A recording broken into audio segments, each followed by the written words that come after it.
friends, welcome back to my YouTube channel Physics. So today we are going to study about conservative and non-conservative forces. So let's start. So first we should know about the potential energy. So what is potential energy? Potential energy is the energy stored within the object due to the position of the object. मतलब किसी एक particular time पे किसी object की क्या position है और उसमें जो भी एनर्जी स्टोर होती है at that position is known as potential energy. It is a kind of energy which is possessed by an object by virtue of its position, or we can say that configuration. Okay, that is potential energy. और अगर virtue of its motion होता है तो हम क्या बोलते हैं? That is kinetic energy, right? Now third is potential energy is the energy accumulated in an object due to its location relative to some zero position. Okay.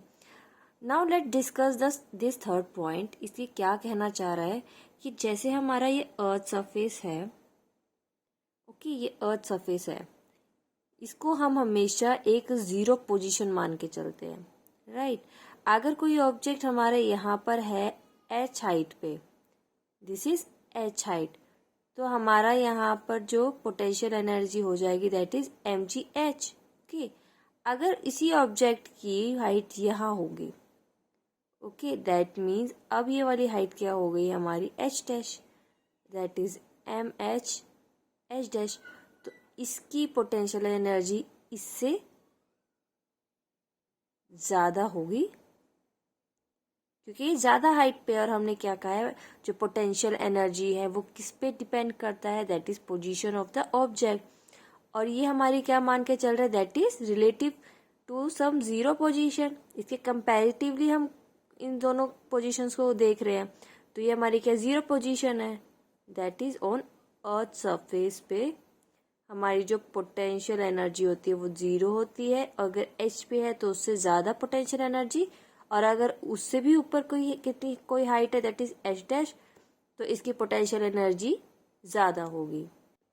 Late explain the potential energy by taking example of two charged particles A and B. ये positive charge है, ये negative charge है, ये charged particles है हमारे, okay, that is charged particles है. Now suppose at some instant time t1 particle पर जो पोजीशन है मान के चलो वो ए और बी है and are going away from each other with speed v1 v2. मान लो यहाँ पर हमारा एक चार्ज्ड पार्टिकल है ए पोजीशन पे और ये बी पोजीशन पे है, ओके. अब ये इस डायरेक्शन में जा रहा है v2 वेलोसिटी पे एट टाइम t1, और ये जा रहा है v1 वेलोसिटी से but in opposite direction, okay, but this is positive charge and this is negative charge, that means some mutual attraction is also going on, right. इसकी internal force भी लग रही है, दोनों एक दूसरे को क्या कर रहे हैं, attract कर रहे हैं, okay. अब जो काइनेटिक एनर्जी है इस सिस्टम की मान के चलो वो क्या है, that is K1. Kinetic energy of this system is K1, right. अब हमारा जो ये बी हमारा पार्टिकल है वो ए को अपनी तरफ अट्रैक्ट कर रहा है, राइट. लेकिन हमारा जो ए है वो किस डायरेक्शन में मूव कर रहा है, इस डायरेक्शन में, और ये अपने आप को अट्रैक्ट कर रहा है इस डायरेक्शन में. दैट मीन्स कि जो इसकी ये वेलोसिटी है it will decrease, okay. Similarly जो ए पार्टिकल है वो बी को अपनी तरफ अट्रैक्ट कर रहा है, बट बी किस डायरेक्शन में मूव कर रहा है, अपोजिट डायरेक्शन में with velocity v2. That means कि जब ये इसको अपनी तरफ अट्रैक्ट कर रहा है तो इसकी भी जो वेलोसिटी है वो क्या होगी, डिक्रीज होगी. पार्टिकल भी अट्रैक्ट से speed of v1 decreases with time passes the speed of v2. Similarly b की भी क्या कर जाएगी, डिक्रीज कर जाएगी. सो हम ये कह सकते हैं that is kinetic energy of this system of this system decreases as time increase, right? अब सपोज करके चलो एट टाइम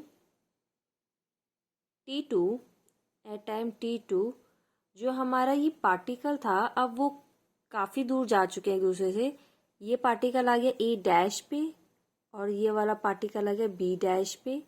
अब इसकी डिक्रीज होके वेलोसिटी हो गई है दैट इज v2 डैश, इसकी डिक्रीज होके वेलोसिटी हो गई है that is v1 dash, right.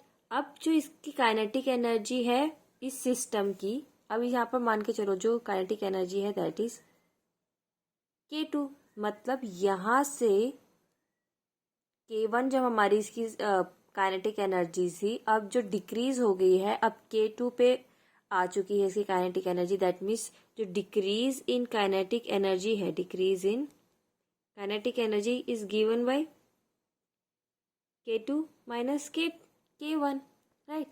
But after some time हम थोड़ी सी देर और वेट करेंगे। आफ्टर सब हम क्या देखेंगे, एक पर्टिकुलर पोजीशन पे जाके जो इसकी वेलोसिटी है वो बिल्कुल खत्म हो जाएगी, राइट। एट दैट टाइम जो इनमें म्यूचुअल अट्रैक्शन लग रहा है, क्योंकि पॉजिटिव चार्ज है ये नेगेटिव चार्ज, अब ये एक दूसरे को अट्रैक्ट करेंगे। ओके, अब ये अट्रैक्ट करेंगे तो ये वापस अपनी ओरिजिनल पोजीशन पे आ जाएंगे that is A B. But अब ये दोनों एक दूसरे को अट्रैक्ट कर रहे हैं दैट मीन्स बी ए को इस साइड खींच रहा है विथ v1 वेलोसिटी और ए बी को अट्रैक्ट कर रहा है that is v2 velocity. That means कि हम लोग यहाँ से चले थे जब वो अपोजिट डायरेक्शन में मूव कर रहे थे, राइट। थोड़ा सा टाइम हमने वेट किया एट टाइम t2 पे, ये जब मैक्सिमम एक दूसरे से दूर जितना जा सकते थे, राइट। फिर एक टाइम आया जब इनकी वेलोसिटी बिल्कुल कम हो गई और इनकी जो अट्रैक्शन है वो ज़्यादा है, तो एट दैट टाइम दोनों एक दूसरे को अट्रैक्ट करेंगी एक दूसरे की तरफ। तो एट टाइम t3 हम देखते हैं कि वो अपने ओरिजिनल पोजीशन में वापस आ गया and with same velocity. That means कि इनकी जो काइनेटिक एनर्जी है again will B k1, right. अब हम देख रहे हैं जो काइनेटिक एनर्जी डिक्रीज तो हुई थी हमारी जब हम k1 से k2 में आए थे, बट लॉस्ट नहीं हुई थी। That is the kinetic energy has decreased, decreased तो हुई थी but is not lost for ever. That means कि कहीं लॉस्ट तो नहीं हुई थी। क्यों, हम चले थे k1 काइनेटिक एनर्जी पे जब इनकी v1 v2 वेलोसिटी थी।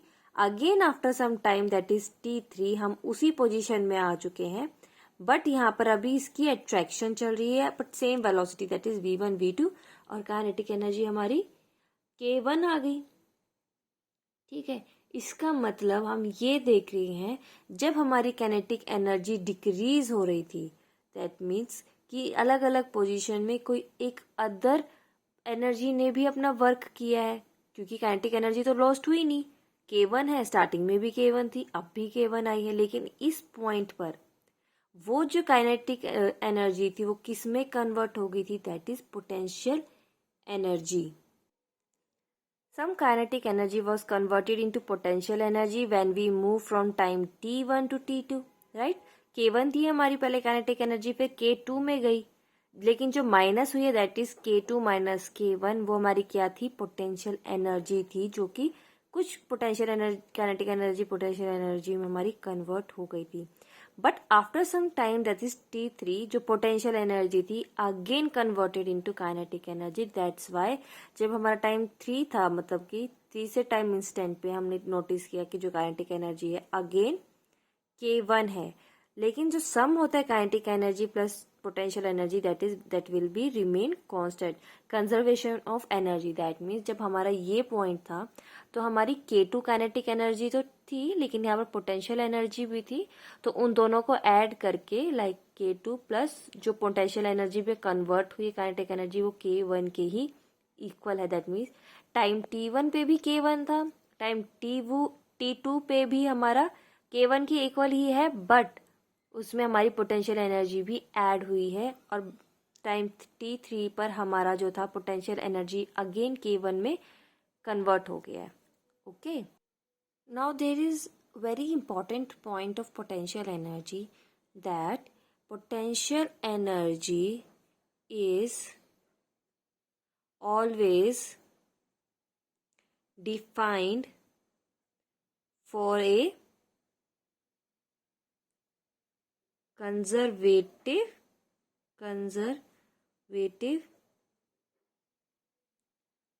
फोर्स. इसका क्या मतलब है कि जहां पर कंजर्वेटिव फोर्स होगा वहीं पर हम पोटेंशियल एनर्जी की बात करेंगे. अगर वहां पर नॉन कंजर्वेटिव भी है वहां पर हम पोटेंशियल एनर्जी की बात नहीं करेंगे. And what is conservative forces? Conservative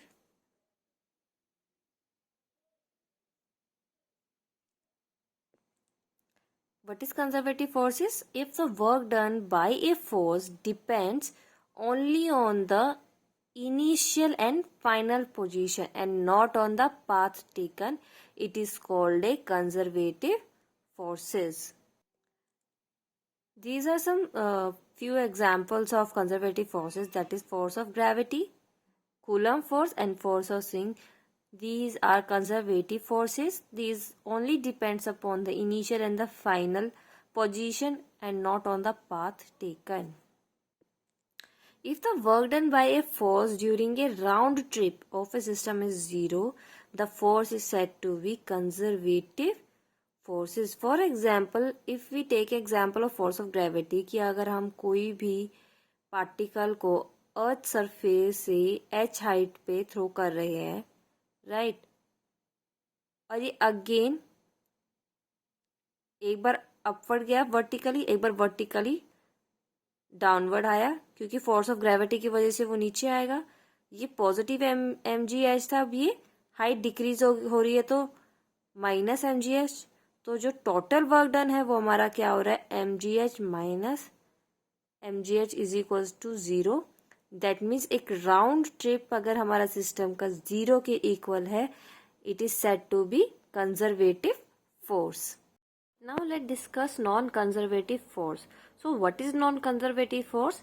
If the work done by a force depends on the path taken rather on its endpoints and the force during a round trip is not equal to zero, is called non-conservative forces. That means कि non-conservative forces वो forces होती हैं जो path पे depends करती हैं, end points पे नहीं करती. और अगर राउंड ट्रिप है किसी पार्टिकल का तो उसका जो वर्क डन है वो जीरो के इक्वल क्या नहीं होता. And those forces are called non conservative forces. For example, friction. Now suppose a mass of m rest on a rough horizontal table. एक रफ हॉरिजॉन्टल टेबल है जिसपे एक ब्लॉक है ऑफ मास m. अब हम इसे टूवर्ड्स राइट की तरफ मूव कर रहे हैं. ओके, और इसने कितना डिस्टेंस कवर किया, let it will be l. इसने डिस्टेंस कवर किया. ओके, अब ये हॉरिजॉन्टल सरफेस जो है वो हमारा रफ है. दैट मीन्स यहाँ पर फ्रिक्शन भी अपना रोल प्ले करेगा, right. Let mu be the friction constant. Mu be the friction coefficient. Okay, now let us calculate the work done by friction during the round trip. अगर round trip में friction को consider करके अगर हमारा वो zero के equal होता, that means कि ये हमारा कंजर्वेटिव है. अगर हम ये प्रूफ कर दे कि that is its work that is not equal to zero, तो ये फ्रिक्शन हमारा क्या होगा, that is non conservative force. Fine. So the normal force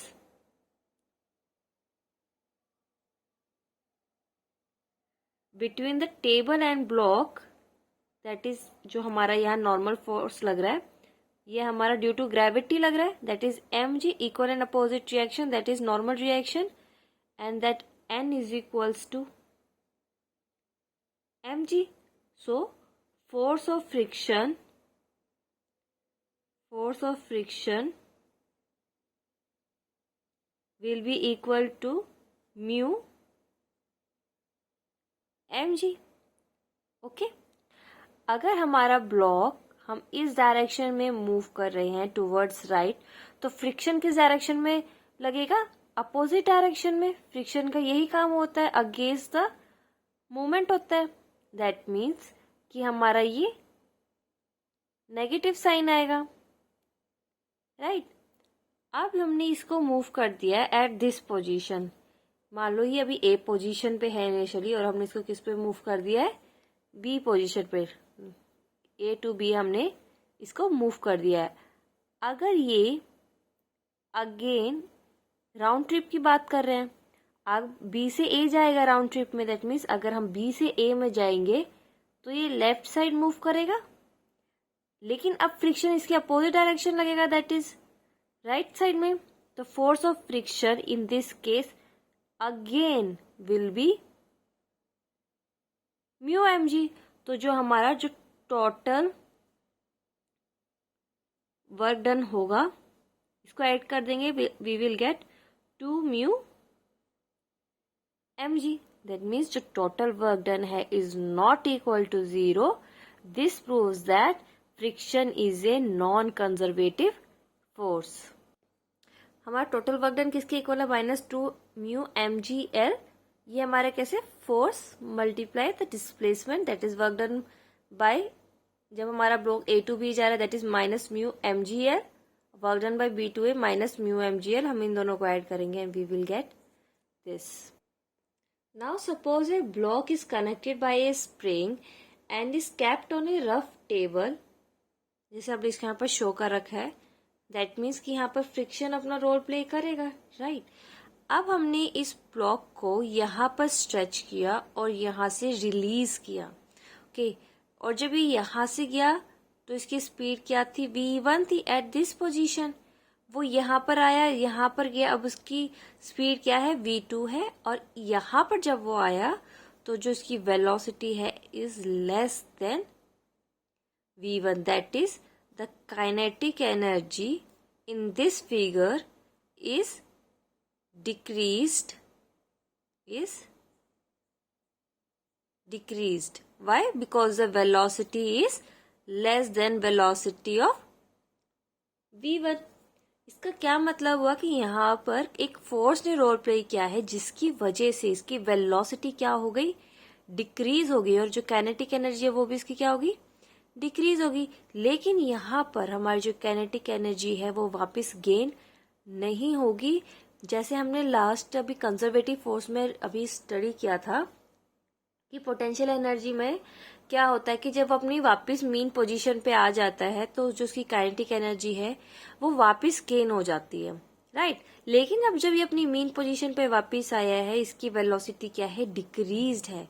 जो काइनेटिक एनर्जी वो क्या है? डिक्रीज्ड है. दैट मीन्स जो काइनेटिक एनर्जी का लॉस है यहाँ पर क्या है? वो is real. That means it will not regain.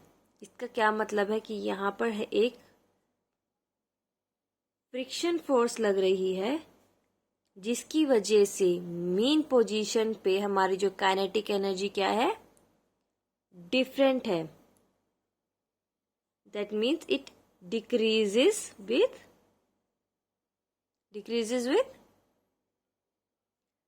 Time. And ultimately जो हमारा ये ब्लॉक है वो क्या होगा? It will stop after some. That means work done by friction on round trip is not equal to 0. क्योंकि देखो मीन पोजीशन पे आफ्टर सम टाइम वेलोसिटी क्या हो गई है? हमारी डिक्रीज हो गई. काइनेटिक एनर्जी क्या हो गया? डिक्रीज हो गया. And after some time it will ultimately stops. लेकिन यहाँ पर अगर हमारा फ्रिक्शन नहीं होता, मतलब एब्सेंस ऑफ फ्रिक्शन होता, तो वो ऑब्वियसली सेम उससे मूव करता रहता जब भी वो अपनी मीन पोजीशन पे होता. एट दैट टाइम जो हमारा राउंड ट्रिप होता इज इक्वल टू 0 होता और वो कंजर्वेटिव फोर्स होता. बट यहाँ पर हम ले रहे हैं rough horizontal surface. That means कि यहाँ फ्रिक्शन अप्लाई आपका हो रहा है, राइट. और जो हमारी मीन पोजीशन पे है राउंड ट्रिप पे जो वर्क डन है वो क्या है, नॉट इक्वल टू 0 है। दैट मीन्स फ्रिक्शन हमारा कैसा फोर्स है, non conservative force is non conservative force.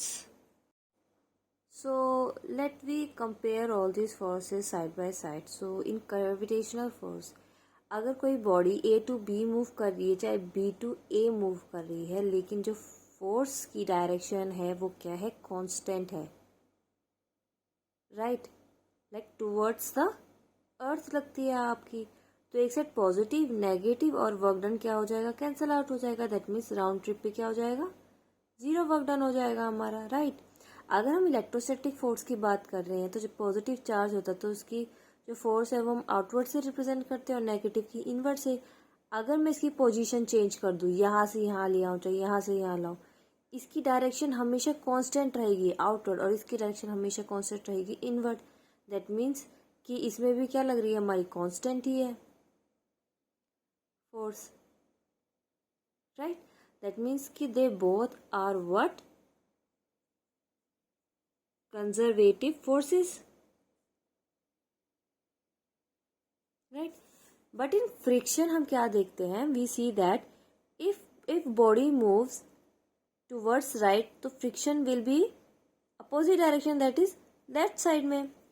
if body is moving towards left the friction will act towards right, that means in both direction friction force will be negative, so total work done will be some value that is not equal to 0. Work done will never be equal to 0. That means friction force will be non-conservative force,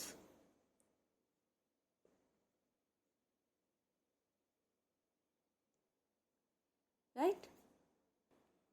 Thank you for watching. If you like my video, please like, share and subscribe my channel.